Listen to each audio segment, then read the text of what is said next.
in a season. Such is the difference between solitary effort and the mastermind. 90 days of alliance can build what 30 years alone cannot.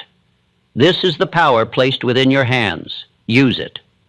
Law 10, controlled attention. Attention is the currency of life. It is the lens through which power is magnified, the channel through which desire becomes action, the instrument by which imagination, faith, and persistence are directed toward a definite chief aim. The man who scatters his attention wastes decades.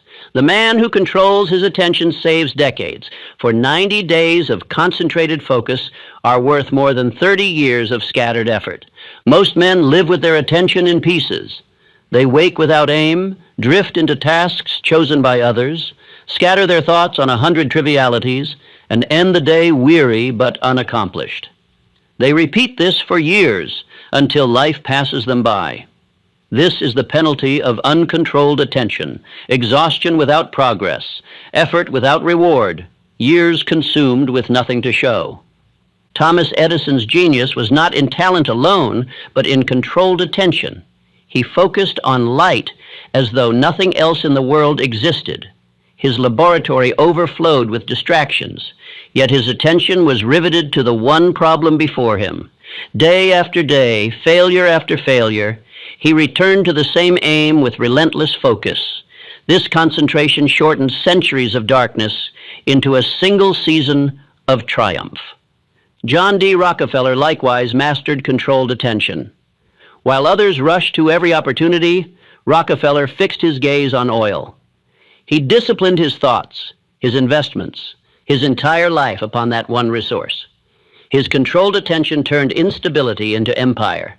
Had he scattered his focus across dozens of ventures, his name would be forgotten. By controlling his attention, he compressed decades of confusion into a few years of mastery. Henry Ford fixed his mind upon the automobile for the common man. He refused to let distraction pull him into luxury models or side ventures. He concentrated on one aim until he had mastered it. That concentration multiplied his wealth and influence. His attention was a laser that cut through obstacles, ridicule, and failure. His 90 days of focus accomplished what decades of drifting could not. Controlled attention is not only the hallmark of inventors and businessmen, it is the law of all achievement. Abraham Lincoln, in the storm of war, controlled his mind upon the preservation of the Union. Every decision, every speech, every act was weighed against this one aim. Critics pulled him, enemies opposed him, allies doubted him, but Lincoln's controlled attention never wavered. That focus saved a nation. Attention is life's greatest treasure. What you attend to grows. What you neglect withers. The man who spends 90 days focused on a definite aim will advance farther than the man who spends 90 years pulled by every distraction. This is why I say, control your attention and you control your destiny. For the next 90 days, you must discipline your attention through daily practice. Each morning, after speaking your definite chief aim, write 3 actions that advance it. Not 10, not 20, 3. Then direct your attention to those 3 with all the force of your being. Do not scatter, do not drift. Complete them before allowing yourself to wander. This exercise will ingrain the habit of focus until it becomes second nature. Say aloud, I control my attention. My attention magnifies my power. My focus compresses time into victory. Repeat until your subconscious obeys. 90 days of this affirmation, lived through action, will transform your attention into a force of nature. Beware the thieves of attention. Gossip, idle talk, trivial pursuits, petty quarrels. Each steals a portion of your life. Each day surrendered to distraction is a day stolen from your destiny. 10 years of small distractions equal 10 years of wasted life. 90 days of guarded attention equal 10 years of advancement. Controlled attention is also the key to mastery of self. The undisciplined man allows fear, worry, or anger to consume his mind. His attention is stolen by emotions, and his days are wasted in turmoil. The disciplined man directs his attention to purpose, refusing to dwell on fear or regret. 90 days of directing thought toward definite aims will free you from mental slavery. Consider again Edison. Failure after failure could have consumed his attention with despair. But he refused. He fixed his mind not on what failed, but on what remained possible. This is controlled attention. It is not merely focus upon work. It is focus upon hope, purpose, and solution. Without it, persistence would collapse. With it, persistence becomes natural. Controlled attention is the law of all growth. The seed grows where attention is directed. The muscles strengthen where attention is trained.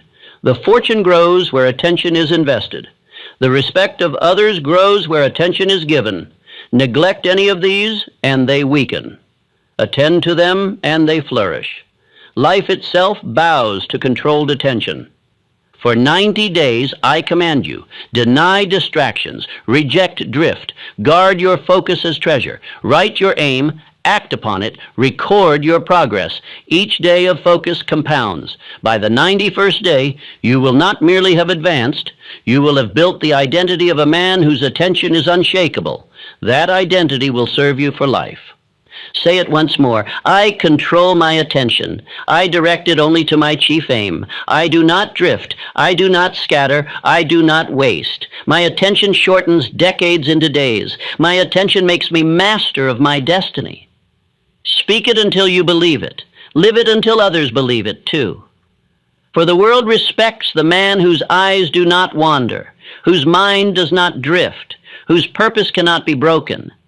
This law alone can save you 30 years of mediocrity. Men waste their lives on trivialities. You will save yours by focus. You will advance where others drift. You will triumph where others fail. Controlled attention is the great divider of men, and by mastering it, you place yourself forever among the masters. Law 11. Accurate thinking. Accurate thinking is the foundation of all enduring achievement. Without it, desire becomes delusion, imagination turns to fantasy, faith decays into superstition, and persistence hardens into stubbornness chasing false aims. Accurate thinking is the compass of the mind.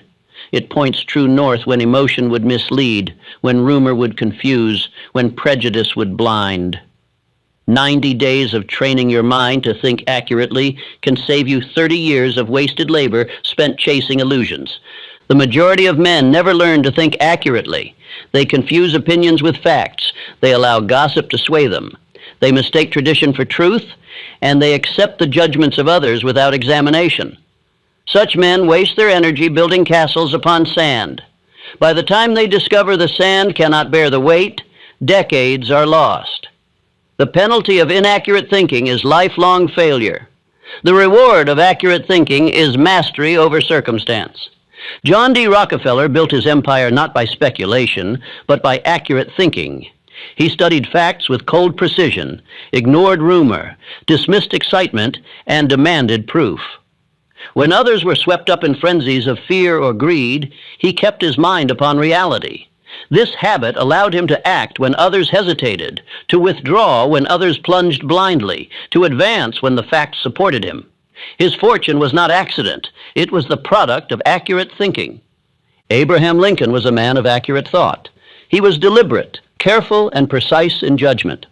When advisers pressed him, he listened, but he weighed their words against truth. He did not allow emotion or prejudice to rule him. He sought facts, studied them deeply, and then acted with certainty. His accurate thinking allowed him to preserve a nation in chaos. Without it, passion would have destroyed him and the union with him. Accurate thinking begins with the ability to separate facts from mere information. Facts are realities proven by evidence. Information is often opinion, gossip, hearsay, or distortion. The man of accurate thought does not accept all he hears. He asks, is this fact or opinion? If fact, what is the source?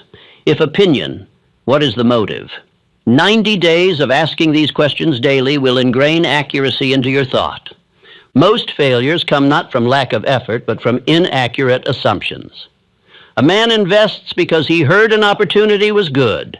He marries because he feels without examining character. He chooses a profession because others approve. He lives by rumor instead of truth. Years later, he discovers his error, but the years cannot be returned. Accurate thinking from the beginning would have saved him decades of regret. Thomas Edison demanded accurate facts from his assistants. He would test and retest results, refusing to rely upon guesswork. His thousands of experiments were not blind fumblings, but accurate trials built upon observed facts. His mind separated what worked from what did not. This accuracy allowed him to advance steadily while others floundered. 90 days of adopting his habit of testing, proving, and confirming can transform your results permanently. Andrew Carnegie demanded accurate reports from his men. He would not accept inflated figures, excuses, or vague claims.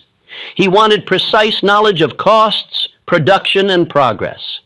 That insistence upon accuracy protected him from ruin. Others trusted guesses. Carnegie trusted facts. His wealth was preserved because his mind was trained to think accurately. Accurate thinking also means freeing yourself from prejudice. Prejudice is inaccurate thinking made permanent. It blinds men to truth, poisons judgment, and leads to foolish action. The man of prejudice wastes years rejecting opportunities because they do not look as he expected. He loses allies because of false assumptions. He wastes decades bound to false beliefs. The man of accurate thinking sees clearly, without bias, and thus advances swiftly. For the next 90 days, train your mind each day in accurate thought. Each time you hear a claim, ask, is it fact or opinion? Each time you feel a strong emotion, ask, does it reflect truth or is it distortion? Each time you are urged to act, ask, what evidence supports this? Write down your conclusions each evening. 90 days of this practice will ingrain accuracy as instinct. Say aloud, I think accurately. I separate fact from opinion, truth from rumor, reality from illusion. My mind obeys accuracy, and accuracy saves me years of wasted labor. Repeat until your subconscious accepts it. When your subconscious believes it, you will begin to reject falsehoods automatically and pursue only truth. Beware the poison of gossip. Gossip is the enemy of accurate thought. It whispers lies, sows confusion, and wastes years. The man who lives by gossip drifts from one opinion to another, never building anything solid. The man of accuracy dismisses gossip, seeks facts, and keeps his mind clear. 90 days of rejecting gossip will save you 30 years of wasted mistakes. Consider again Rockefeller.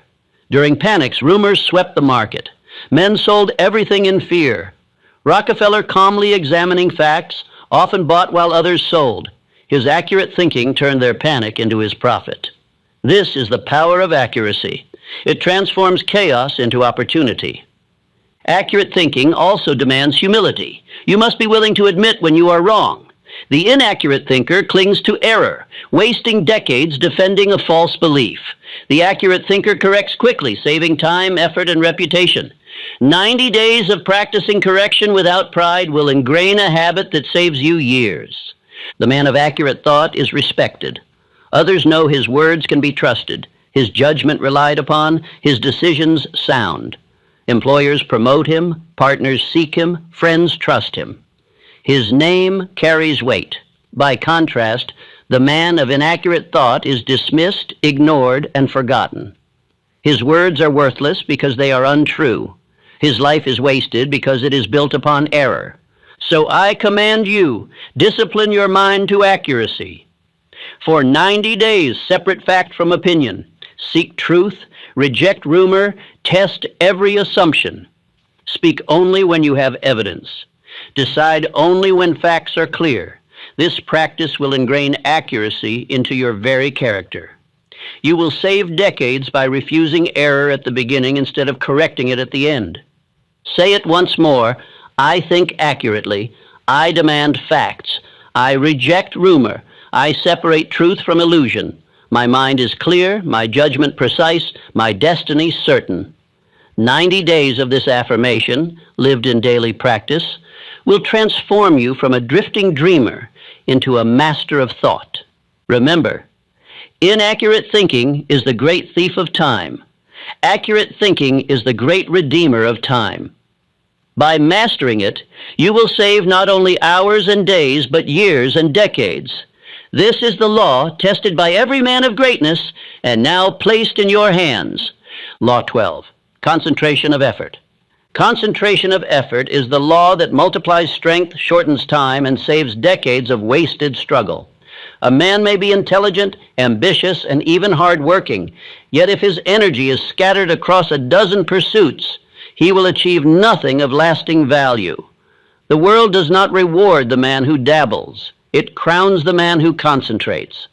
One chief aim, one definite pursuit, one consuming purpose, attacked with all the power of thought and action, can accomplish in 90 days what scattered effort cannot achieve in 30 years. The penalty of scattering effort is everywhere visible. Men begin one project, abandon it, then chase another. They divide their time between aimless pursuits, endless distractions, and half-hearted tasks. At the end of a year, they are no farther than when they began. At the end of a decade, they are still drifting. They deceive themselves with busyness, but busyness is not progress.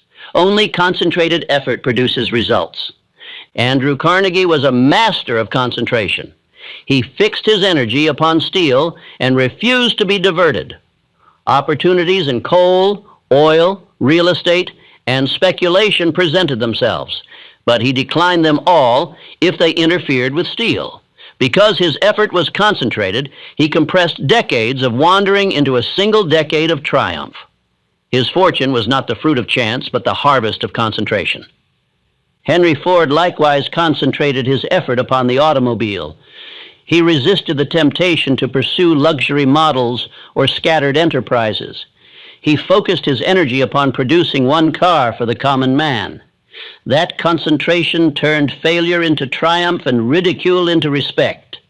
Had he scattered his efforts across many ventures, his name would be forgotten. By concentrating, he engraved his name upon history. Thomas Edison, though a man of vast imagination, practiced concentration in his laboratory. When he attacked a problem, he pursued it relentlessly, shutting out all else until the solution appeared. His controlled focus made invention inevitable. He did not waste his nights in diversion. He poured them into experiments. That concentration allowed him to produce more breakthroughs in a lifetime than most men produce in centuries. Abraham Lincoln, in his leadership, concentrated upon one aim, the preservation of the Union. Critics pulled him in every direction. Some demanded compromise, others urged extremes. Yet Lincoln's focus did not waver. He weighed every decision against one measure. Will this preserve the Union? His concentration gave him clarity in chaos and the strength to endure storms. That one purpose made him one of history's giants. The law is clear. Scatter your energy, and you waste decades. Concentrate your energy, and you save them.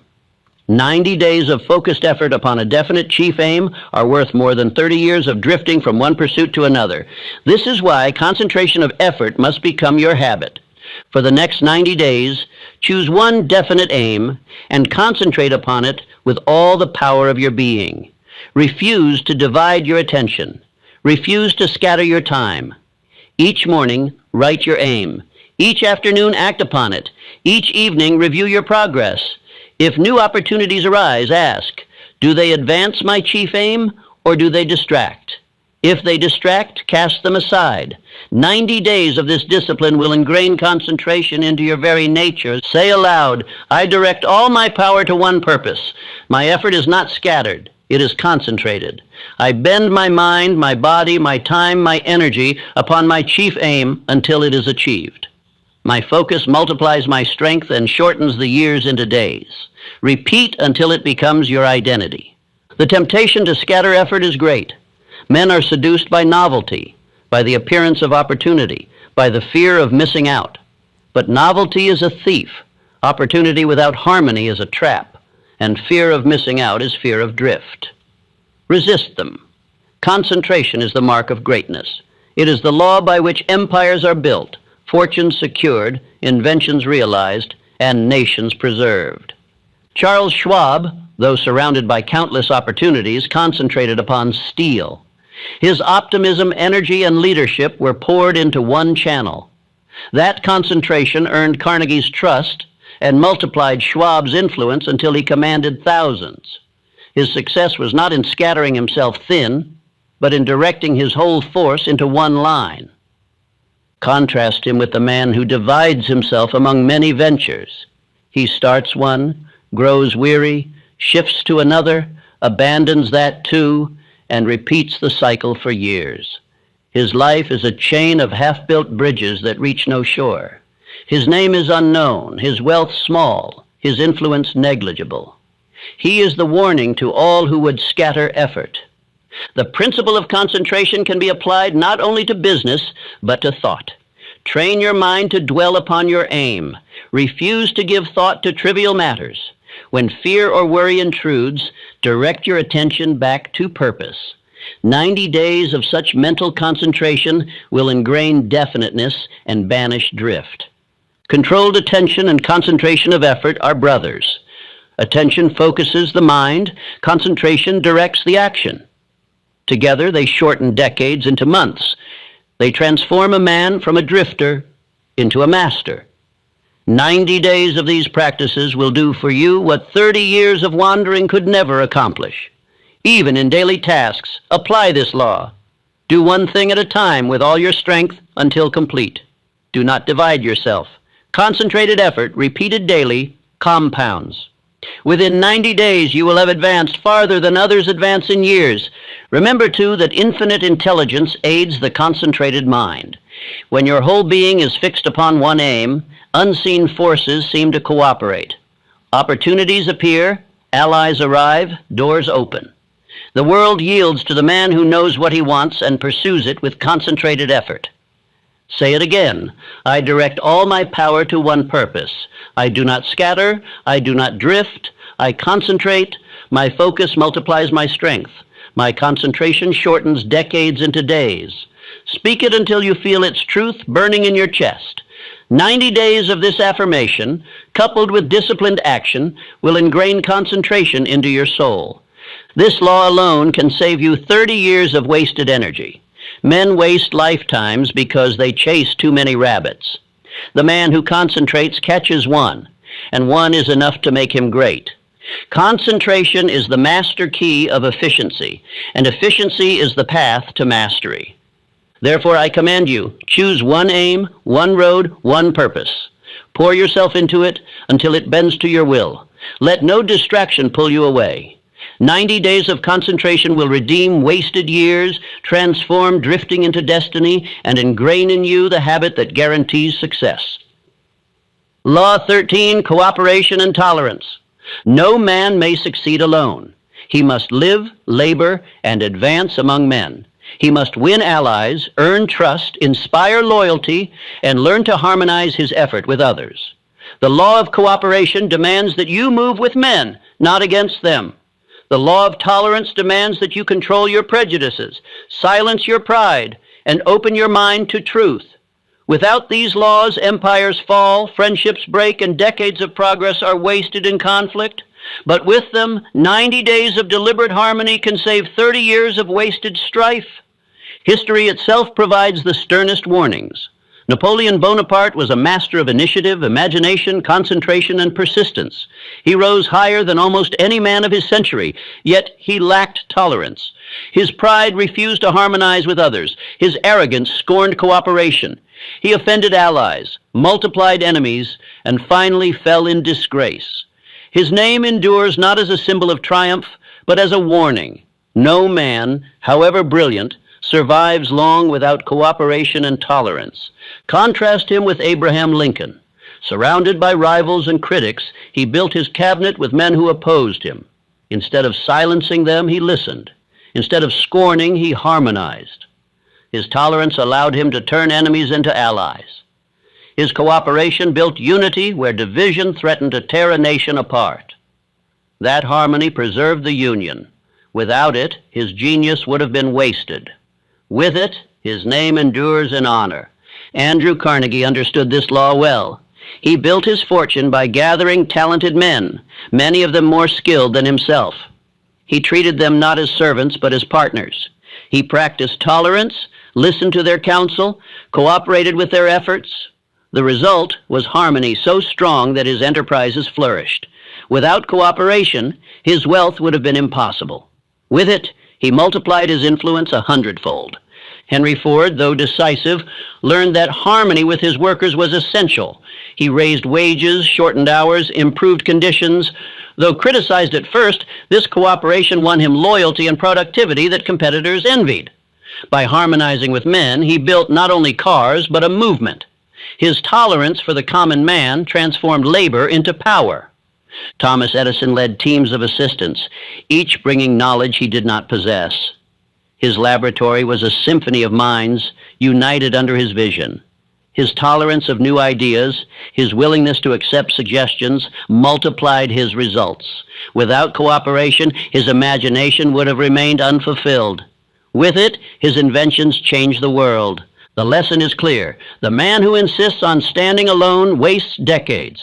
The man who quarrels, scorns, criticizes, and divides spends years repairing the damage his intolerance creates. The man who refuses cooperation fights battles on every side and dies exhausted. But the man of tolerance and cooperation advances swiftly, for he multiplies his effort through others. For the next 90 days, practice cooperation and tolerance as daily laws. Seek opportunities to harmonize with others, even when pride resists.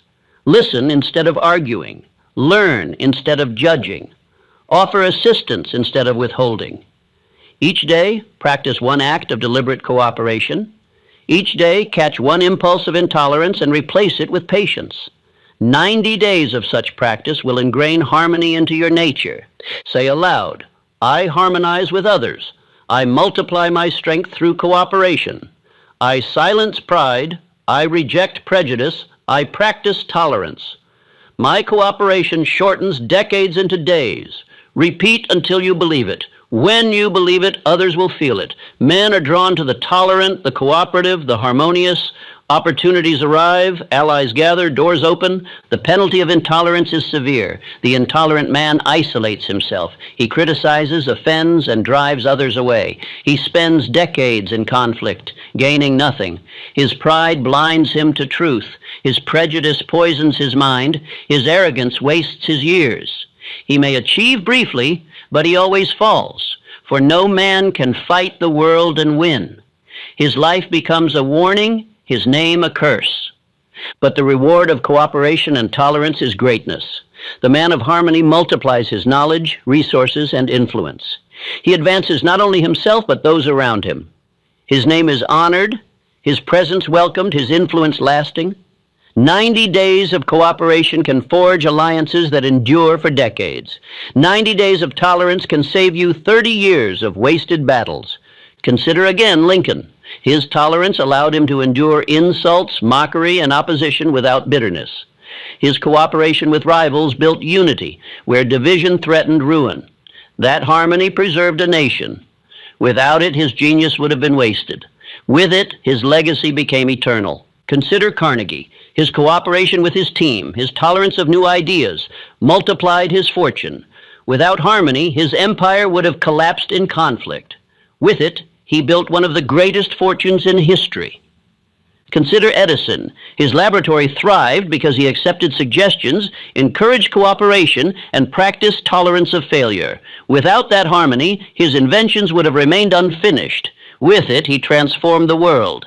For 90 days, imitate these men. Refuse to quarrel. Refuse to criticize unjustly. Refuse to allow prejudice to rule your mind. Seek cooperation at home, at work, in every circle. Praise others, encourage them, support them, tolerate differences, accept criticism, harmonize efforts. 90 days of such practice will ingrain habits of harmony that will protect you for life. Say again, I harmonize, I cooperate, I tolerate, I multiply my power through alliance. I save decades by avoiding conflict. I build empires through cooperation. I preserve peace through tolerance. Speak it until your subconscious obeys. Live it until others feel it. This law is not weakness. Tolerance is not surrender. Cooperation is not servitude. They are the highest forms of strength. It takes greater power to harmonize than to quarrel, greater wisdom to tolerate than to condemn, greater courage to cooperate than to fight. Weak men fight everything. Strong men choose harmony. Therefore, I command you for the next 90 days, practice cooperation and tolerance until they become your nature. Unite with others in harmony. Accept differences with patience. Seek common aims with vigor. This law will save you 30 years of wasted conflict and place you forever among the masters. Law 14. Failure and adversity as teachers. No man desires failure. No man prays for adversity. Yet every man who has risen from obscurity to greatness has been shaped, refined, and elevated by defeat. Failure is not the end. It is the beginning of wisdom. Adversity is not the grave of dreams. It is the furnace that purifies them. To curse failure is to curse your greatest teacher.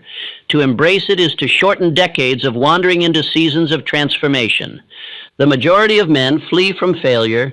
They treat defeat as final, adversity as cruelty, misfortune as injustice. Because they shrink, they never grow.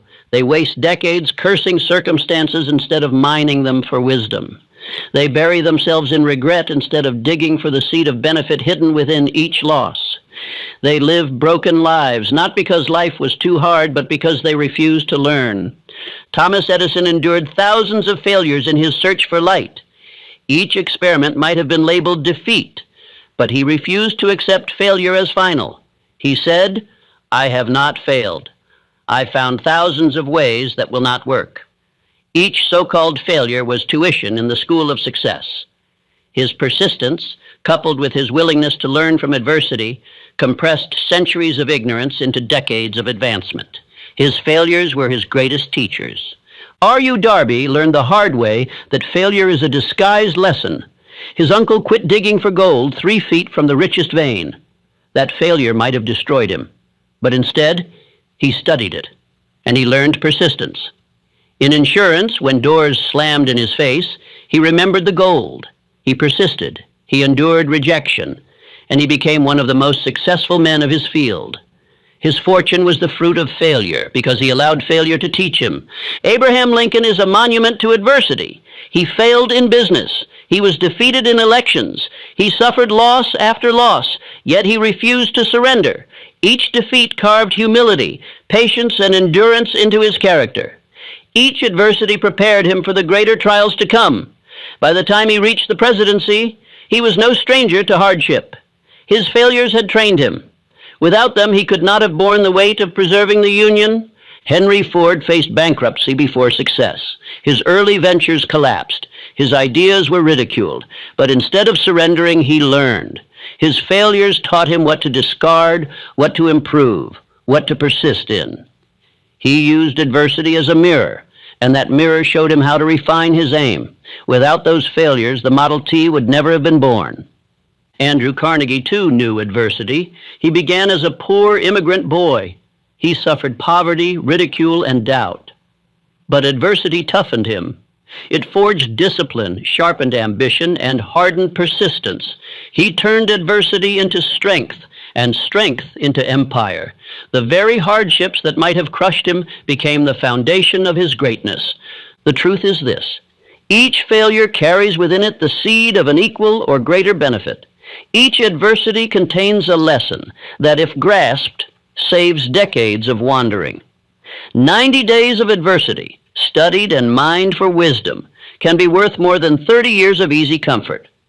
Comfort teaches nothing. Adversity teaches everything. But most men squander adversity. They complain instead of reflecting. They despair instead of analyzing. They surrender instead of persisting. They waste the seed of benefit by throwing it away. They lengthen their journey by decades because they refuse to learn the lesson that adversity offers freely. For the next 90 days, I command you, treat every setback as a teacher. Each time you meet defeat, ask, what is the seed of benefit here? What can I learn? How can I use this to advance? Write your answers each evening.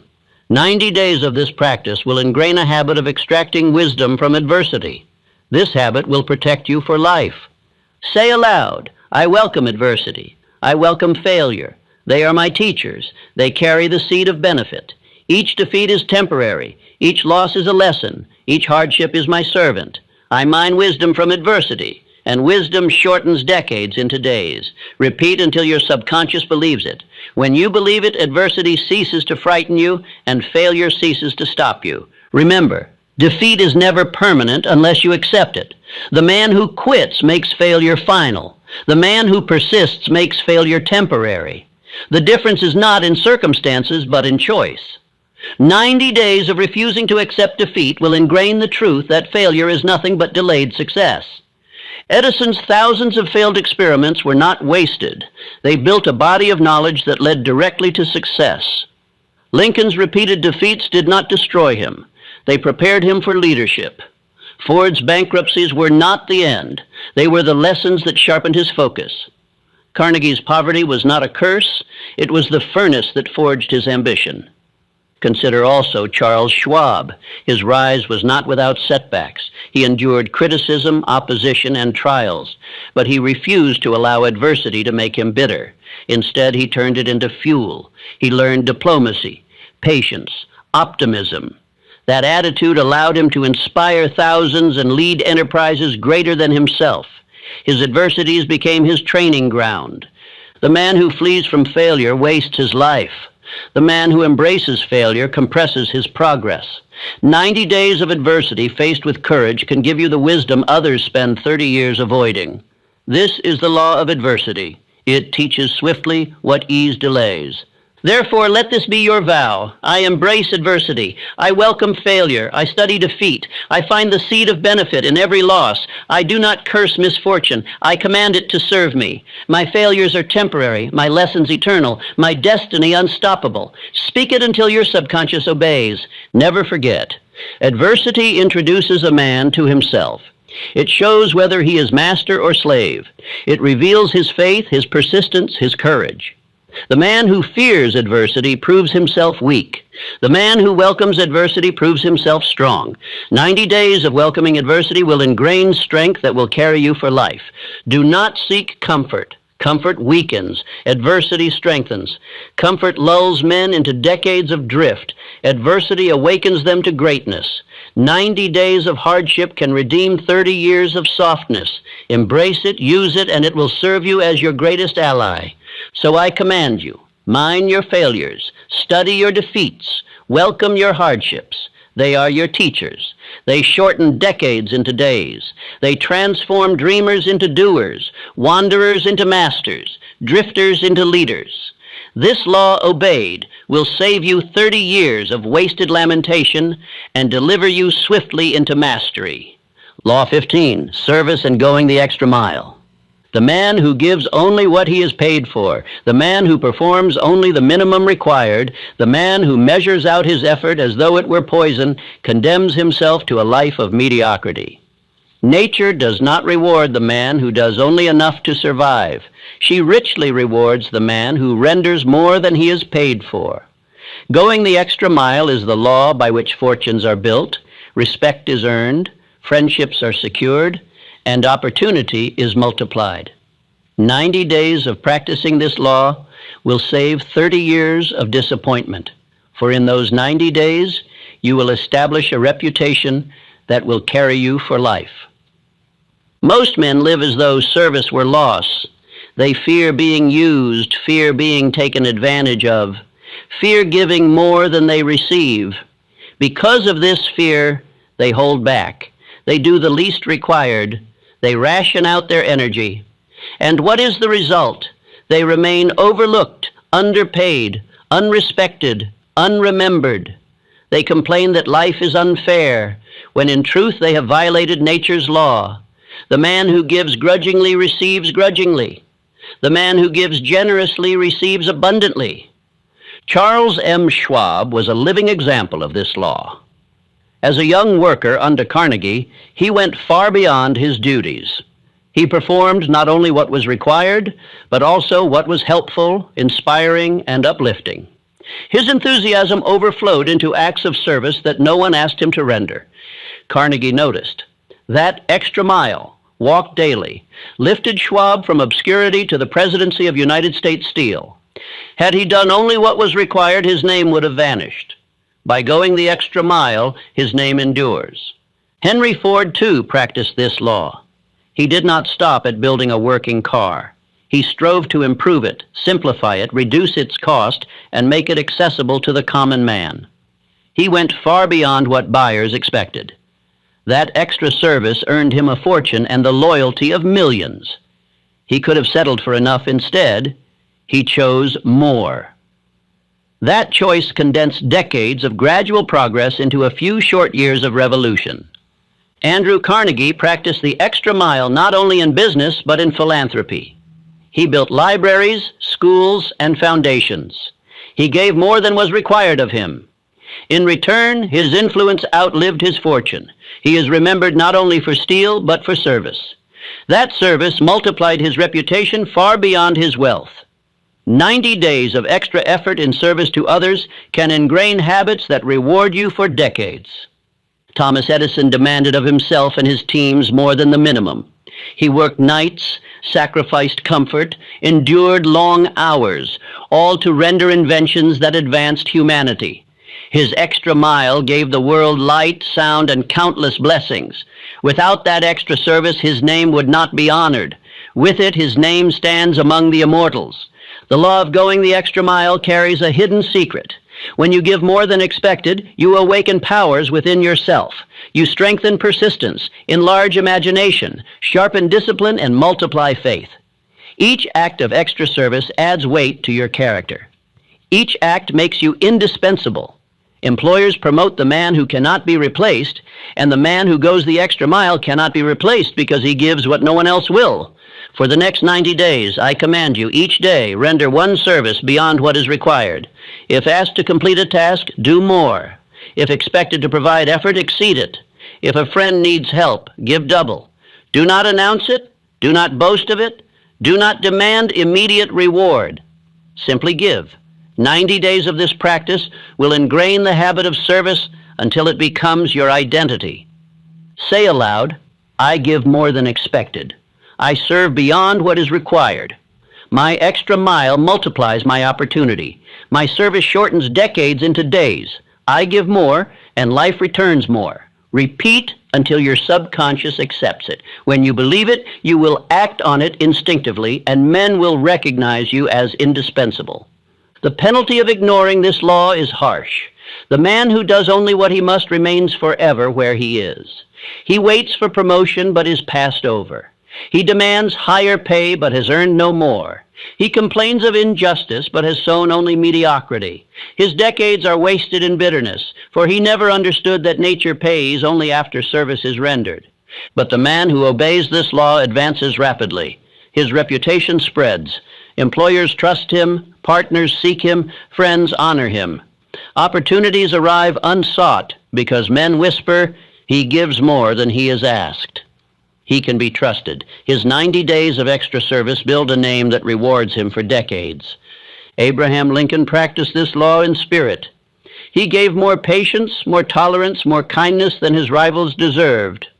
He rendered service even to those who opposed him, seeking unity above division. His extra mile preserved peace where hatred threatened.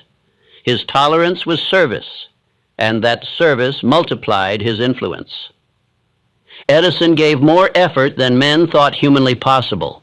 Ford gave more innovation than buyers requested. Carnegie gave more opportunity than workers expected. Schwab gave more energy than duties required.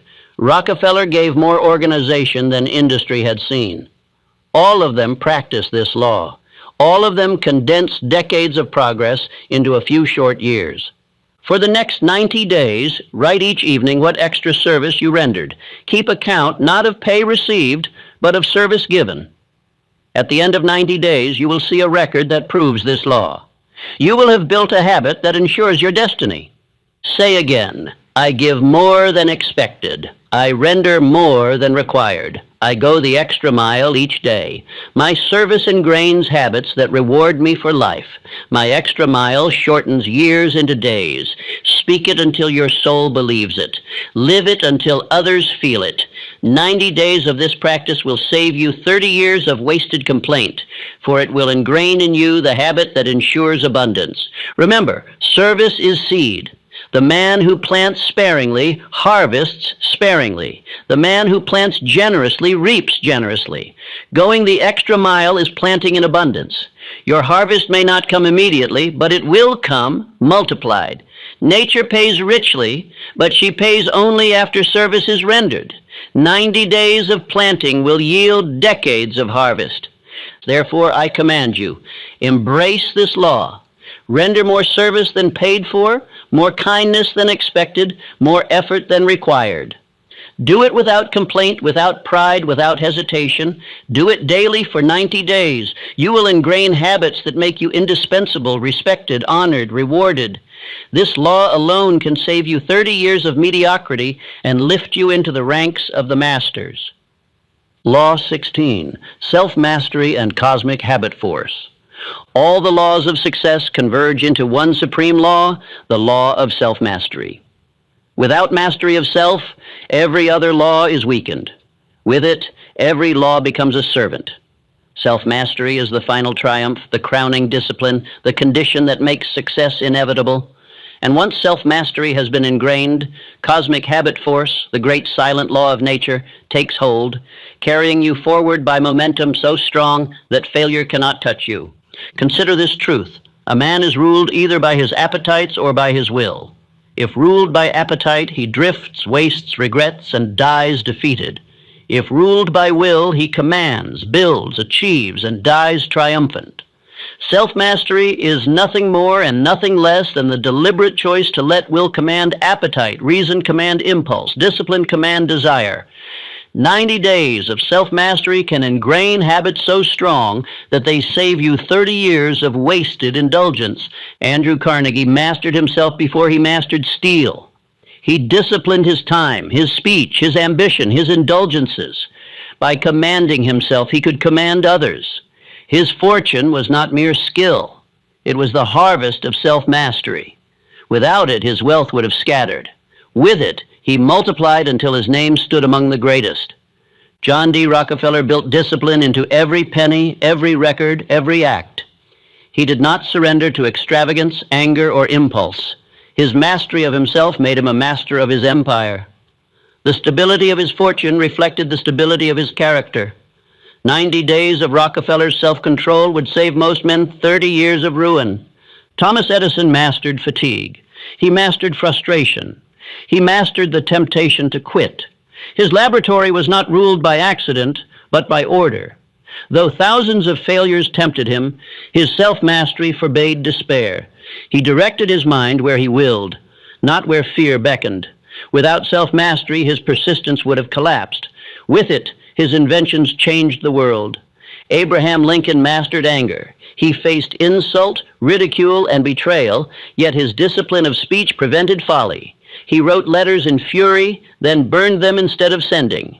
He tempered judgment with patience. His self-mastery gave him strength to preserve the Union without being consumed by bitterness. His greatness was not only what he achieved, but what he restrained. Henry Ford mastered ridicule. Critics mocked his dream, investors abandoned him, failures multiplied. But he mastered his doubt. He refused to surrender to discouragement. He trained his mind to persist where others quit.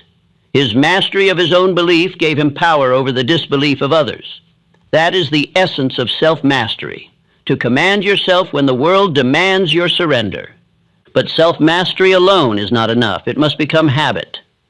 A man may discipline himself for a season, but unless discipline becomes automatic, he will relapse. Here enters the greatest of nature's forces, cosmic habit force. This is the silent law that ingrains repeated action into permanent habit. Once a habit is formed, it carries a man forward with the strength of nature itself. 90 days of obedience to the laws of success ingrain habits that carry you for decades. Think of the drunkard. His habit of indulgence enslaves him, and cosmic habit force holds him in bondage. Think of the drifter. His habit of postponement enslaves him, and cosmic habit force chains him. Think of the coward. His habit of fear enslaves him, and cosmic habit force imprisons him. But think of the disciplined man. His habit of persistence frees him. Think of the decisive man. His habit of action elevates him. Think of the definite man. His habit of focus multiplies him. Cosmic habit force does not judge. It enforces. Whatever you ingrain, it magnifies. For the next 90 days, your task is not merely to practice the laws, it is to ingrain them until they become habits. Rise at the same hour, speak your definite aim, affirm your faith, act decisively, persist daily, guard your attention, render service, harmonize with others, repeat, repeat, repeat. By the 91st day, you will no longer be forcing yourself. Habit will carry you. Cosmic habit force will take over. Success will become automatic. Say aloud, I am master of myself. My thoughts obey me. My words obey me. My actions obey me. I ingrain habits of success. Cosmic habit force carries me. I do not drift. I advance. I do not falter. I persist. I am captain of my soul. Repeat until your subconscious accepts it. 90 days of such repetition ingrains identity, and once identity is set, destiny follows. The penalty of neglecting this law is slavery. The man without self-mastery is a servant to appetite, fear, prejudice, laziness, and circumstance. His habits betray him, his years are wasted, his dreams rot. He blames fate, but fate is not to blame. His lack of mastery is. The man without self-mastery cannot save himself. His life is 30 years of delay, 30 years of drift, 30 years of regret. But the reward of obeying this law is freedom. The man of self-mastery commands himself, and because he commands himself, he commands destiny. His habits push him forward even when he wearies. His discipline protects him even when tempted. His definiteness guides him even when confused. He saves decades of wandering because his habits refuse to let him drift. He becomes unstoppable, for nature herself pushes him. Consider Charles Schwab. His optimism and energy were not accidents, they were habits. He practiced them until they became part of his identity. Cosmic habit force magnified them, and the world felt his enthusiasm wherever he went. That habit carried him to leadership. Men may admire talent, but they follow habit. Every great man I studied obeyed this law. Carnegie, Rockefeller, Edison, Ford, Lincoln, Schwab, all engraved habits of discipline, decision, persistence, faith. They repeated until repetition became character, and character became destiny. 90 days of obedience made 90 years of greatness possible. So I command you now, ingrain success into your nature. Do not drift. Do not excuse. Do not falter. Master yourself. Repeat daily. Ingrain habit. At first, it will require effort. But soon, effort will be replaced by rhythm. Rhythm will be replaced by habit. Habit will be carried by cosmic habit force. And from that moment forward, you will not fight for success. Success will fight for you. Repeat once more, I have awakened. I am master of myself. I ingrain habits of success. Cosmic habit force carries me. I am captain of my fate, master of my destiny, ruler of my soul. Speak until you believe it. Live until others believe it. 90 days of self-mastery will save you 30 years of wasted drift and ingrain in you the law that guarantees victory. Final part. The end is the beginning. You have now walked through the 16 laws of success. You have learned that every dream, every fortune, every triumph begins within the mind of man. You have seen that desire is the starting point of all achievement, that faith transforms desire into reality, that decision and persistence build the bridge from thought to action, that imagination creates form, that discipline and concentration give power, that service, tolerance, and cooperation multiply your reach, and that self-mastery ingrains all of it into permanent character. But let me tell you a truth that only experience can confirm. You have not reached the end, you have reached the beginning. For knowledge, unacted upon, dies unborn. The laws you have just heard are not trophies to admire, but tools to wield. They are not lessons to finish, they are principles to live. The end of this message is the start of your new life, and if you obey it, these next 90 days will mark the rebirth of your destiny. Every man is born twice, once into the world and once into awareness of his own power. When you understand that you can direct thought, shape habit, command circumstance, and bend life to your will, you are born again, not of flesh, but of spirit. This moment, if you act upon it, is your second birth. Do not mistake understanding for mastery. A man can read the laws of flight, yet never leave the ground. You must practice these laws daily until repetition ingrains them into your bones. Repetition is the womb of mastery. No law, no principle, no philosophy bears fruit until it is planted again and again within the subconscious mind. Nature herself teaches this truth. The river cuts through rock not by force, but by repetition. The blacksmith's arm grows strong not by one swing of the hammer, but by thousands. The musician becomes master not by playing once, but by daily practice until the fingers no longer ask permission of thought. So too must you ingrain these laws by repetition until your habits move without command, until your mind obeys without hesitation, until your success becomes a reflex as natural as breath. The greatest mistake men make is to seek new instruction before they have mastered the old. They chase novelty instead of perfection. They wander from teacher to teacher, book to book, speech to speech, forgetting that one truth, applied thoroughly, outweighs 1,000 half-learned theories. Return, therefore, again and again to these laws. Each time you read or hear them, they will speak to you at a higher level, for you will have grown. Each repetition will reveal deeper meaning, hidden power, unseen strength. The same words will change because you will have changed. Do not let this message end with applause or agreement. Let it end with decision. Decide here and now to live these laws, to repeat them daily, to ingrain them through practice. Write them, speak them, reflect upon them. For the mind, like soil, yields only what is planted daily and tended faithfully. Consider Henry Ford. He read one idea again and again. Think you can or think you can't, you are right. He repeated it until it shaped his character. He repeated it until every obstacle became small before his conviction. That repetition made him what he became. Thomas Edison repeated his experiments until failure bowed before persistence. He repeated attempts so often that success could no longer refuse him. His repetition built a rhythm between mind and nature, and that rhythm produced miracles. Andrew Carnegie repeated daily his aim of becoming master of steel. He visualized it, affirmed it, acted upon it until his subconscious mind accepted no other reality. He did not practice for a week or a month. He lived the repetition for years until it became instinct. Abraham Lincoln repeated his moral conviction, union, liberty, unity, until it became the melody of his soul.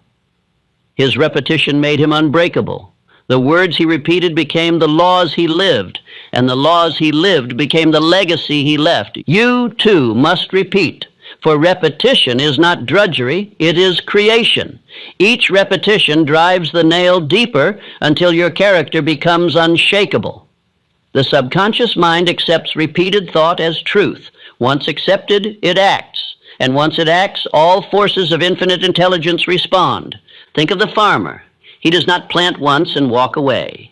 He returns daily, waters daily, weeds daily. He repeats his care until the harvest comes. So must you. These 16 laws are your seeds. Each time you listen, each time you read, each time you affirm, you water them. 90 days of watering will bring harvest beyond imagination. Do not be deceived by the simplicity of these principles. Men fail not because the truth is hidden, but because it is plain. They look for mystery where only discipline is required. They drift in circles, searching for secrets already in their hands. The truth has been spoken. You must now obey it until obedience becomes habit. Let me tell you what repetition will do. If you repeat these laws daily for 90 days, you will begin to notice change, not only in your results, but in your identity. The same work will feel lighter. The same obstacles smaller, the same fears weaker. Faith will replace doubt. Purpose will replace confusion. You will begin to think with accuracy, act with decision, and move with power. If you repeat them for 1 year, you will stand unrecognizable before your former self. The man who doubted will be replaced by the man who knows. The man who drifted will be replaced by the man who directs. You will speak, and men will listen. You will act, and the world will respond. Your presence will carry force because your mind will radiate definiteness. If you repeat them for 10 years, you will command a destiny beyond imagination. You will live by habit, not by struggle. You will no longer chase success. Success will chase you, for cosmic habit force will have taken your obedience and turned it into nature's rhythm. From that moment forward, you will not need to remind yourself. Life itself will obey you. This, my friend, is the purpose of repetition, to ingrain law into character until it becomes nature. That is why I say the end of this lesson is the beginning of mastery. You have studied, but now you must become. You have listened, but now you must live. You have understood, but now you must repeat. Let this be your daily ritual. Each morning, before the world can distract you, speak your definite chief aim. Say it aloud. Visualize it. Feel it. Repeat your faith until you believe. At midday, take action upon it. Perform one task, however small, that advances it. Render one extra service. Take one step forward. Persist one more hour. At night, reflect upon it. Record what you have done. Express gratitude. Repeat your affirmations again and let them sink into the subconscious as you sleep. This simple daily repetition, practiced for 90 days, will ingrain new habits. Practice for 1 year, it will ingrain a new identity. Practice for 10 years, it will ingrain destiny. You need not repeat it perfectly. You need only repeat it faithfully. A weak repetition is better than none. A faltering step forward is still forward. Each repetition builds strength. Each act of discipline becomes easier. The man who repeats long enough becomes unstoppable, for habit itself carries him. Let me show you what happens when repetition rules a life. When Henry Ford rose each morning, he thought of his purpose. His mind repeated one image: a car for the common man. Every decision, every action, every day served that image. His repetition gave him clarity, and clarity gave him empire. When Edison faced failure, he repeated the same belief: every wrong attempt brings me closer to the right one. That repetition burned away despair. He persisted until the light appeared. When Rockefeller was ridiculed for thrift, he repeated order, discipline, accuracy. That repetition built an empire that endured long after his death. When Lincoln faced ridicule, he repeated, the Union must stand. That repetition outlasted every insult, every defeat, every enemy. When Carnegie rose from poverty, he repeated, I will master steel. That repetition carried him from rags to riches. Each of these men mastered repetition, and repetition made them masters. Now it is your turn. The law that carried them is the same law that will carry you. The principles do not age. They do not fail. They do not favor. They obey. But they only obey the man who repeats them until they become his second nature. Say now, and let your words ingrain themselves upon your heart. I have learned the laws of success. I have understood the principles of achievement. I will repeat them daily until they become me. I am the master of my fate, the captain of my soul. My habits serve me, my mind obeys me, my destiny is certain. I will return to this truth again and again until I have lived it completely. The end of this lesson is the beginning of your new life. Play it again, read it again, repeat it every day. Let it burn away weakness. Let it carve new strength. Let it become the voice that guides you when the world distracts you. Remember always, men do not fail because they cannot. They fail because they forget. Repetition keeps memory alive. Repetition ingrains faith. Repetition protects you from drift. Listen again tomorrow. Listen again next week. Listen until you no longer need to listen, because the voice has become your own. If you obey this, you will save not only 10 years, you will save a lifetime. The law of repetition is the law of mastery. It is the bridge from knowledge to power, from hearing to becoming, from beginning to immortality. So I say to you, this is not the end. It is the beginning. Begin again now. Begin tomorrow. Begin every day until your name stands among the few who mastered themselves and, in mastering themselves, mastered life. Now rise and begin.